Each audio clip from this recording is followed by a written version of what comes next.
To my channel. ఈరోజు ఏం జరగబోతుందో తెలుసుకుందామా? ఇక ఎపిసోడ్లోకి వెళ్ళిపోతే లక్ష్మి ఇచ్చిన షాక్కి ఇంకా ఒక్కసారిగా అందరికి కూడా అలాగే షాక్ అయిపోతారు. ఇక వెంటనే వివేక్ అయితే నేను దీనికి ఒప్పుకోను. అవును, ఈ అగ్రిమెంట్ నాకు నచ్చలేదు.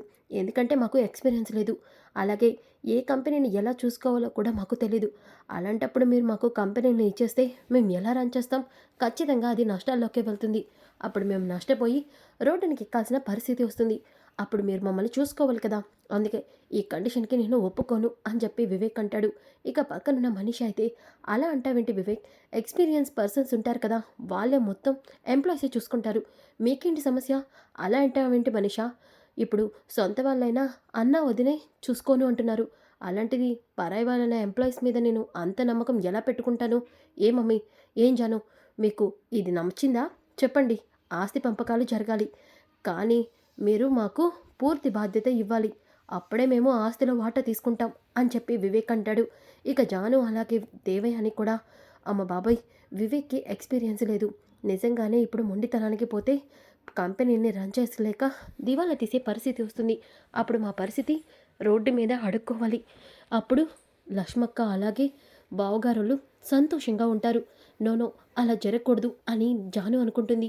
ఇక దేవయ్య అని కూడా యస్, వివేక్‌కి ఆస్తిలో వాటా కావాలి అన్నాను.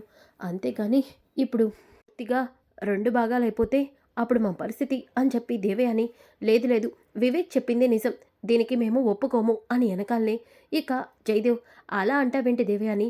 నువ్వే కదా ఆస్తిలో వాటా కావాలి అన్నావు. మరి అదే కదా ఇక్కడ జరుగుతుంది. బావగారు, మీరు కూడా అలా మాట్లాడుతున్నారేంటి? వివేక్ గురించి మీకు తెలుసు కదా! అలాంటప్పుడు మీరు ఆస్తిలో వాటాలు పంచేస్తే వివేక్ పరిస్థితి ఏమవుతుంది? అందుకే మేము దీనికి ఒప్పుకోము. ఆస్తి మాకు కావాలి.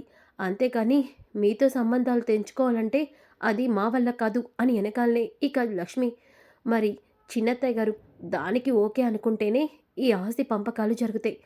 మీరే ఆలోచించుకోండి అని ఎనకాలనే దేవయ్య అని అలాగే జాను మాకు కొంచెం టైం ఇవ్వండి అంటూ పక్కకి వెళ్తారు. వెళ్ళగానే మనీషా, బాబోయ్, ఈ లక్ష్మి చేసిన ప్లాన్తో ఆంటీ అలాగే జానులు మనసు మార్చుకుంటారేమో, ఎలా అయినా వాళ్ళ మనసుని డైవర్ట్ చేయాలి అని మనీష ఇంకా వాళ్ళ దగ్గరికి వెళ్తుంది. ఇక జాను, చిన్నత్తయ్య గారు, ఇలా చేస్తే మనమే ఇబ్బందిలో పడతాం. అవును జాను, ఆస్తిలో వాటాతో పోయింది కాదు, మొత్తం ఆస్తినే పోగొట్టుకుంటాం. అప్పుడు మనం ఉంటామో ఊహించుకో అని చెప్పి ఇద్దరు కూడా రోడ్డు మీద అడుగు తింటున్నట్టు ఊహించుకుంటారు. వెంటనే బాబోయ్, ఆ పరిస్థితి మనకి రాకూడదు అని అనుకుంటూ ఉంటే అప్పుడే మనిషి అక్కడికి వస్తుంది. ఆంటీ జాను, మీరు ఖచ్చితంగా ఆస్తి కావాలని అనుకుంటున్నారు కదా! నాకు తెలుసు. మీ వాటా మీరు తీసుకోండి. ఆ తర్వాత అంతా ఎంప్లాయీసే చూసుకుంటారు. ఆపు మనీషా, నువ్వు చెప్పింది వింటే ఇంకేం లేదు. రోడ్డు మీద నేను నా కోడలు అడుక్కు తినాలి. అందుకే ఈ ఆస్తి పంపకాలు జరగడానికి వీల్లేదు. ఇప్పుడే మాకు ఇదింత ఇష్టం లేదని చెప్పేస్తాం. అయ్యో ఆంటీ, ఇంత చేసింది దీనికోసమేనా? జాను, నువ్వు కూడా ఆలోచించు. చూడు మనీషా, నేను ఆలోచించింది ఈ ఆస్తి పంపకాలు జరగడం నాకు ఇష్టం లేదు అని చెప్పి ఇద్దరు కూడా ఇంకా అక్కడికి వచ్చి, ఆస్తి పంపకాలు మాకు వద్దు. ఆస్తిలో వాటా అడిగింది నిజమే, కానీ అందులో సమాన హక్కులు వివేక్‌కి కల్పించండి. అంతే తప్ప ఈ ఆస్తి పంపకాలు, అలాగే మేము మీరు విడిగా ఉండడం, ఇవన్నీ కూడా మాకు ఇష్టం లేదు అని ఎనకాలే వివేక్, చాలా కరెక్ట్‌గా చెప్పావు మమ్మీ అని అంటాడు. ఇక లక్ష్మి, సరే అయితే లాయర్ గారితో ఇంకా పనిలేనట్టే కదా! లేదు లేదు, లాయర్ గారు మీరు ఇంకా వెళ్ళిపోండి అని జాను దేవి అని లాయర్‌ని పంపించేస్తారు. ఇక దేవి అని, మిత్ర, నువ్వు చెప్పావు కదా ఫ్యాక్టరీకి వివేక్‌ని ఎండీని చేస్తానని, అలాగే వివేక్‌కి మిగతా బాధ్యతలు కూడా అప్పగించండి. అది చాలు మాకు. ఆస్తిలో ఎక్కడికి పోతుంది? అలాగే ఉంటుంది కదా అని ఎనకాలనే ఇక జాను కూడా సరే అని అంటుంది. ఆ మాటలకి ఇక లక్ష్మి, మిత్ర అలాగే జయదేవ్ చాలా సంతోషపడతారు. ఇక దేవయ్య అని అలాగే జాను, ఇంకెందుకు ఆలస్యం? లక్ష్మికి ఎలాగో అవార్డ్ ఫంక్షన్ జరుగుతుంది కదా! అందరం దానికోసం బయలుదేరాలి కదా! వెళ్ళి రెడీ అవుదాం అంటూ అక్కడి నుంచి వెళ్ళిపోతారు. ఇక వివేక్ కూడా సూపర్ వదిన నువ్వు అంటూ అక్కడి నుంచి వెళ్ళిపోతాడు. ఇక మిత్ర, లక్ష్మి, నువ్వు ఇంత తెలివిగా మాట్లాడి జానుని అలాగే ఇన్ని మనసుని డైవర్ట్ చేస్తావని అనుకోలేదు. నా కోడలా మజాక ఎలాంటి సమస్యనైనా చిటికలో పరిష్కారం చూపించేస్తుంది. అవును, నిజమే, లక్ష్మి లాంటి భార్య రావటం నా అదృష్టం అని మిత్ర పొగుడుతూ ఉంటే మనిషి అదంతా విని ఒళ్ళు మండిపోతుంది. సరే లక్ష్మి, త్వరగా వెళ్ళి రెడీ అవ్వు, అవార్డ్ ఫంక్షన్కి వెళ్దాం. సరే మిత్రగారు అని చెప్పి అంటుంది. ఇంతలోకి మనిష వెళ్ళబోతూ ఉంటే, ఏయ్ ఆగు, ఏంటి ఇలా జరుగుతుందని అసలు ఎక్స్పెక్ట్ చేయలేదనుకుంటగా? ఆస్తి వాటాలు జరిగి వివేక్ అలాగే మిత్ర గారు విడిపోవాలనుకున్నావుగా. కానీ నువ్వనుకున్నది ఎప్పటికీ జరగదు. చూసావుగా ఇప్పుడేమైందో. లక్ష్మి, అనవసరంగా నన్ను రెచ్చగొట్టొద్దు. రెచ్చగొడితే ఏం చేస్తావు చెప్పు? నువ్వెప్పుడు ఏ ప్లాన్ చేసినా నా ముందు ఓడిపోవాల్సిందే. ఒక్క దాంట్లో కూడా నువ్వు నా ముందు గెలవలేవు. గుర్తుపెట్టుకో. నువ్వు నోరు మూసుకొని ఈ ఇంట్లోంచి వెళ్ళిపోతే నీకే మంచిది. లేదంటే నీ చెంప పగలగొట్టి మిత్రగారే నిన్ను ఇంటి నుంచి బయటికి గెంటేలా చేస్తాను. గుర్తుపెట్టుకో అంటూ లక్ష్మి వార్నింగ్ ఇచ్చి వెళ్ళిపోతుంది. ఇక మనీష, లక్ష్మి, ఇంట్లో సమస్యని తీర్చగలిగేవేమో, కానీ అక్కడ అవార్డ్ ఫంక్షన్లో నిన్ను అవార్డు తీసుకోనివ్వకుండా చేస్తున్నాను. దాంట్లో మాత్రం నేను ఓడిపోను. అవును. ఇక మనిష అనుకుంటుంది. ఇంతలోకి సరియు, అసలు ఈ మనిషాకి బుద్ధుందా? అస్సలు బుద్ధి లేదు రాజుగారు అని అనగానే, ఏమైంది మేడం? మిత్రగారి ఇంట్లో పెద్ద సునామీనే ఈరోజు మొదలవుతుంది. 2 కుటుంబాలు ముక్కలవుతున్నాయి అన్నారు. మరి అదంతా జరగలేదా? ఆ లక్ష్మి ఉండగా మనిష వేసిన ప్లాన్లు వర్కౌట్ ఎలా అవుతాయి? అంటే ఇది కూడా ఫెయిలేనా మేడం? అవును. ఆ లక్ష్మి తెలివిగా మాట్లాడి వివేక్, జానుల మనసుని మార్చేసిందంట. ఆస్తి పంపకాల్ని వాళ్ళ నోటితోనే వాళ్ళు క్యాన్సిల్ చేసుకునేలా చేసిందంట. అవునా మేడం? అయితే ఈ అవార్డు ఫంక్షన్‌లో మనీషా మేడం వేసిన ప్లాన్ కూడా ఫెయిలే అన్నమాట. రాజుగారు, మేడం, ఎప్పటినుంచో చూస్తున్నాం కదా! ప్రతి దాంట్లోనూ ఆ లక్ష్మి గారే గెలుస్తున్నారు. నాకెందుకో ఈసారి కూడా ఆ లక్ష్మి గారే గెలుస్తారనిపిస్తుంది. నో. ఖచ్చితంగా ఆ లక్ష్మి అవార్డ్ తీసుకోకుండా మనీష చేయకపోయినా దాన్ని మనం చేయాలి. ఎందుకు మేడం? ఎందుకంటే ఈ అవార్డ్ లక్ష్మికి ఒకవేళ వస్తే లక్కీ గ్రూప్ ఆఫ్ కంపెనీస్ ఇంకా మొదటి స్థానంలోకి వెళ్తాయి. మనం వాళ్ళని దెబ్బ కొట్టాలంటే లక్ష్మి ఈ అవార్డ్ తీసుకోకుండా మనమే చేయాలి. అవును. ఈ విషయంలో మనీషాకి నేను సపోర్ట్‌గా ఉంటాను అని సరియు అంటుంది. ఇంకా ఒక పక్కన అందరూ కూడా ఫంక్షన్ కోసం రెడీ అవుతూ ఉంటారు. ఇక ఇంతలోకి లక్ష్మి వాళ్ళు కూడా రెడీ అయ్యి కిందకి వస్తారు. ఇక జాను, వివేక్, దేవయాని కూడా అవార్డ్ ఫంక్షన్‌కి బయలుదేరతారు. ఇక మనీష, వెళ్ళు లక్ష్మి వెళ్ళు. నువ్వక్కడికి వెళ్తావు. కానీ అవార్డ్ తీసుకోవు అని చెప్పేసి మనసులో అనుకుంటుంది. ఇక అందరూ కూడా ఆ అవార్డ్ ఫంక్షన్ దగ్గరికి వెళ్తారు. వెళ్ళగానే అక్కడ లక్ష్మి పెద్ద పెద్ద కటౌట్స్, అలాగే చాలామంది గెస్టులు, అలాగే మంత్రి గారు కూడా వచ్చి ఉంటారు. ఇక లక్ష్మికి అక్కడ వచ్చిన వాళ్ళందరూ కూడా కంగ్రాట్స్ అన్నీ చెప్తూ ఉంటారు. అది విన్న లక్ష్మి చాలా హ్యాపీగా ఫీల్ అవుతుంది. ఇక మిత్ర కూడా చాలా హ్యాపీగా ఫీల్ అవుతాడు. కానీ మనీష కావాలని మిత్రని ఎలా అయినా సరే కోపం తెప్పించడానికి ఇక అక్కడ ముగ్గురు నలుగురిని పురమాయిస్తుంది. ఇక ఆ ముగ్గురు నలుగురు అక్కడి నుంచొని మాట్లాడుకుంటూ మిత్ర వచ్చే టైంకి, ఏంటో ఈ మధ్య ప్రపంచం చాలా వింతగా ఉంది. ఎందుకురా అలా అంటున్నావు? లేకపోతే ఆడవాళ్ళకి ఇలాంటి పెద్ద అవార్డు రావడం ఏంటి?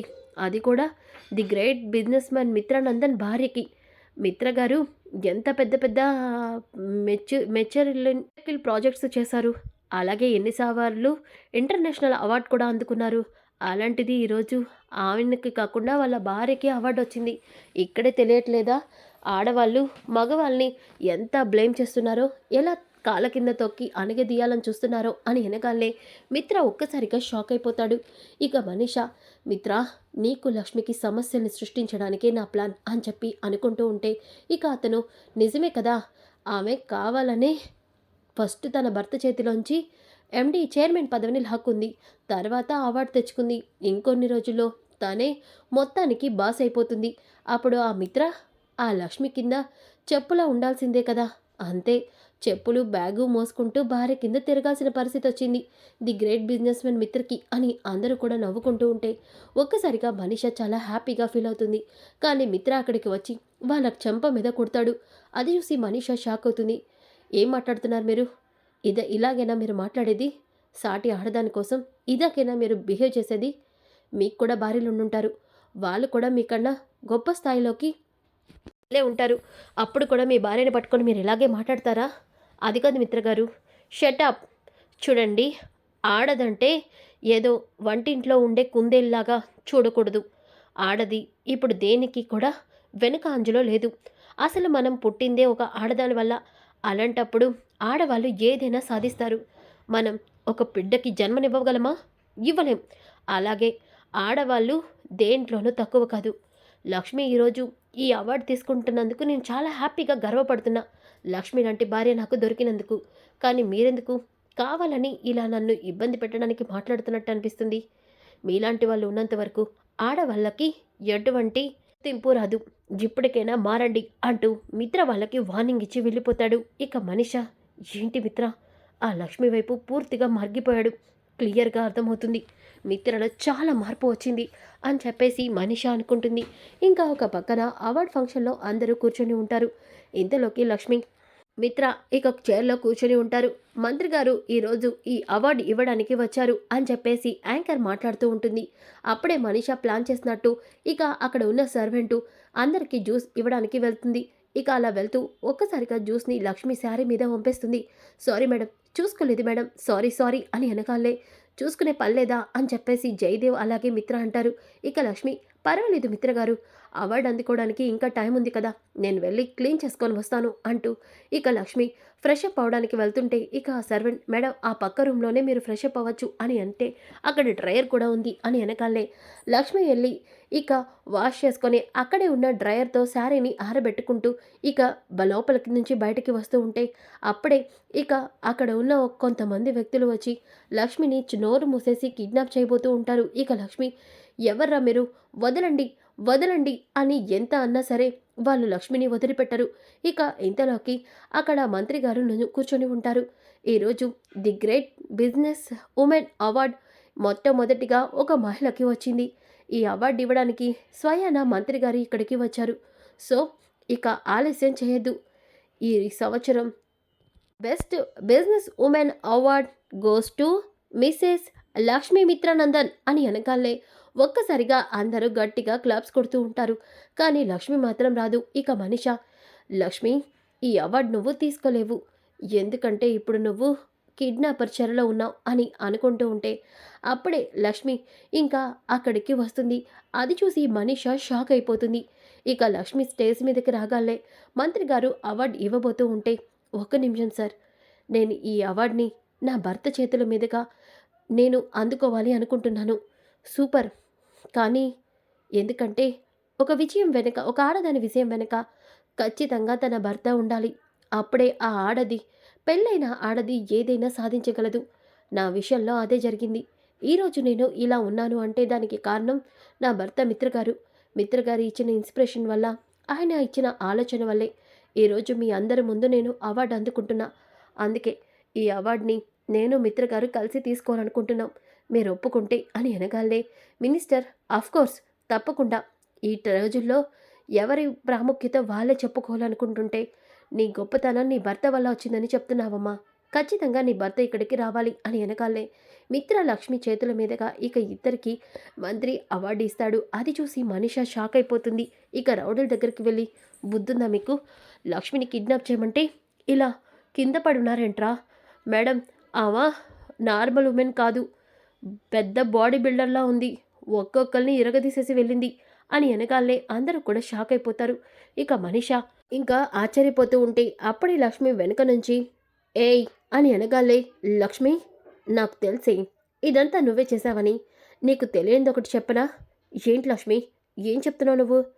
చూడు, ఇప్పుడు మనం ఇంటికి వెళ్ళాక నీకొక అద్భుతమైన గిఫ్ట్ నేను ఇస్తున్నా. ఏంటి ఏంటి ఆ గిఫ్ట్, ఇప్పుడెందుకు చెప్తాను, వెయిట్ అండ్ సీ అంటూ అక్కడి నుంచి లక్ష్మి వెళ్ళిపోతుంది. ఇంకా ఒక పక్కన మనిషికి టెన్షన్ మొదలవుతుంది. అసలు లక్ష్మి నాకు ఏం గిఫ్ట్ ఇస్తుంది, అది మిత్ర చేతుల మీదుగా అంటుందేంటి, ఏం చేసుంటుంది అని చాలా టెన్షన్ పడుతూ ఉంటుంది. ఇంకా ఒక పక్కన అందరూ కూడా ఇంటికి వచ్చేస్తారు. మిత్ర చాలా సీరియస్గా ఉంటాడు. అప్పుడే జయదేవ్, మిత్ర అందరం అవార్డ్ ఫంక్షన్ నుంచి చాలా హ్యాపీగా వచ్చాం, కానీ వచ్చినప్పటి నుంచి చూస్తున్నా నీ ముఖమంతా సీరియస్గా ఉంది, ఏమైందిరా మిత్రా? అవును, అన్నయ్య ఎందుకో సీరియస్గా ఉన్నాడు, ఏమైంది అన్నయ్య అని వెనకాలే అప్పుడే మనిష ఇంటికి వస్తుంది. ఇక ఆగు మనిష అని మిత్ర అంటాడు. ఏమైంది మిత్ర అని వెనకాలే ఒక్కసారిగా మిత్ర మనిష చెంప పగలగొడతాడు. దాంతో మనిష షాక్ అయిపోయి కొంపదీసి మిత్రకి నేనే లక్ష్మిని కిడ్నాప్ చేయించాలన్న విషయం తెలిసిందా, అందుకే కొట్టాడా, లక్ష్మి ఇస్తానన్న గిఫ్ట్ ఇదేనా అని టెన్షన్ పడుతూ మిత్ర లక్ష్మి అబద్ధాలు చెప్తుంది, నాకు లక్ష్మి కిడ్నాప్ విషయానికి ఏ సంబంధం లేదు, అవును నేను లక్ష్మిని కిడ్నాప్ చేయించలేదు మిత్ర అని అంటూ ఉంటే ఒక్కసారిగా అందరూ షాక్ అయిపోతారు. ఇక లక్ష్మి ఏంటి మనిషా, అసలు నేను కిడ్నాప్ విషయం గురించి మిత్రగారితో చెప్పలేదు, నువ్వే చెప్పావు అని అనగానే ఒక్కసారిగా మిత్ర ఏంటి లక్ష్మి కిడ్నాప్ అయిందా, ఇదేంటి అంటే నువ్వు ఇంకొక తప్పు కూడా చేశావా, ఇదేంటి ఇలా బుక్ అయ్యాను? మరి మిత్ర నన్ను ఎందుకు కొట్టాడు? అని మిత్ర అది కాదు. షటప్ మనీషా! ఎన్ని రోజులు నువ్వు ప్రతి తప్పు చేస్తూ ఉంటే, అది నా మీద ప్రేమతో చేస్తున్నావు, ఈ ఇంటిని వదిలి వెళ్ళలేక చేస్తున్నావనుకున్నా. కానీ నువ్వు చేసిన ఈ తప్పుకి నేను నిన్ను ఎన్నన్నా తప్పలేదు. ఏంటి మిత్ర నువ్వంటుంది? అవును. లక్ష్మి ఇల్లు వదిలి వెళ్ళిపోవడానికి కారణం ఎవరు? మిత్ర అది నాకంతా తెలిసిపోయింది మనీషా. ప్రవీణ్ మిట్టల్ నాతో మొత్తం నిజం చెప్పేశాడు అని ఎనకాలే ఒక్కసారిగా మనీషా షాక్ అయిపోతుంది. ఇక మిత్ర ఏంటి మాట్లాడవు? చెప్పు. మిత్ర అది కాదు మిత్ర. షటప్ మనీషా! ఇంకా నా దగ్గర అబద్ధాలు చెప్పి నా నుంచి తప్పించుకోవాలని చూడొద్దు. నాకంతా తెలిసిపోయింది. ప్రవీణ్ మిట్టల్ నాతో అంతా చెప్పాడు. నువ్వు లక్ష్మిని బెదిరించడం, అలాగే వీడియో పెట్టుకొని అడ్డు పెట్టుకొని లక్ష్మి ఇక్కడ అందరికీ వదిలి వెళ్ళిపోవడం ఇదంతా నీ వల్ల అని అంతా అర్థమైపోయింది. ఎందుకు మనీషా నువ్వేదో నీ లైఫ్ని నా కోసం సాక్రిఫైస్ చేసినట్టు ప్రతిసారి మాట్లాడేదానివి ఎందుకు అని మిత్ర మనీషాని నిలదీస్తూ ఇక ఒక్క నిమిషం కూడా నువ్వు ఇంట్లో ఉండడానికి వీల్లేదంటూ మెడపట్టి బయటకి గంటేస్తాడు.